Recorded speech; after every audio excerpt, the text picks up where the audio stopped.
testing, c'est quand même une loi qui a été inventée par vous, qui a été validée par l'article 225.3.1 du Code pénal, qui permet aujourd'hui de trouver des moyens de preuve, parce qu'on sait que les discriminations, c'est toujours très, très difficile à prouver, notamment dans le domaine des fournitures de services.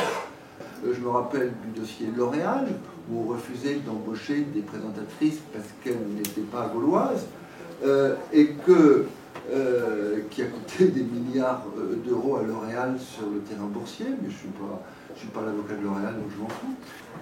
Je ne sais pas si c'est nous qui ne nous sommes pas assez battus, ou si le capitalisme s'est mieux défendu. Sur le terrain des libertés réelles, au fond, on n'a pas tellement progressé. Il y a encore dans ce pays 7 millions d'emplois qui sont interdits aux nationaux. C'est une mesure de protectionnisme qui, si elle n'existait pas, même le Front National n'oserait pas la demander.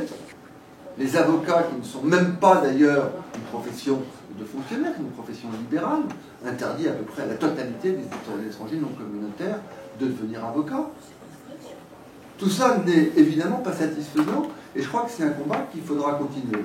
Mais je dirais, de quelle manière ne sommes-nous plus assez convaincants?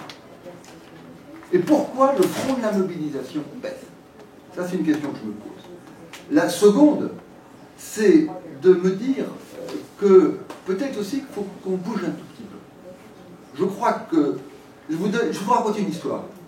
Il y a 30 ans, si vous alliez à la prison de Fresnes, il y avait une petite boîte. Si vous alliez discrètement dans le bureau d'un gradé. Dans cette petite boîte, il y avait des onglets. J'y suis entré par hasard, il y avait un onglet avec algérien, un onglet avec tunisien, un onglet avec une petite étoile jaune.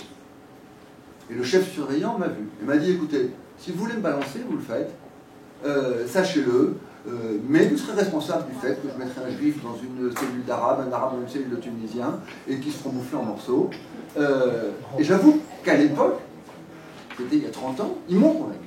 Aujourd'hui, ce n'est plus le débat. À Fleury ou ailleurs, le risque, c'est d'être dans une cellule de gens qui ne sont pas de son quartier. Quelle que soit l'origine qu'on peut avoir. Et à Saint-Florentin, je crois que c'était avec Samuel Thomas, il y a une quinzaine d'années, on a rencontré un jeune qui était d'une origine évidemment gauloise, mais à un niveau de sous-prolétariat inimaginable, et qui disait « nous les immigrés ». Et qu'aujourd'hui, la discrimination, elle touche de façon indifférenciée à des degrés divers, à la fois des jeunes d'origine gauloise et des jeunes d'origine extra-européenne. Et je crois que cette mobilisation, elle doit porter à la fois sur ces deux côtés de la mobilisation. Et j'ai envie de laisser la conclusion à Faujour. Vous allez voir, je suis un peu pessimiste.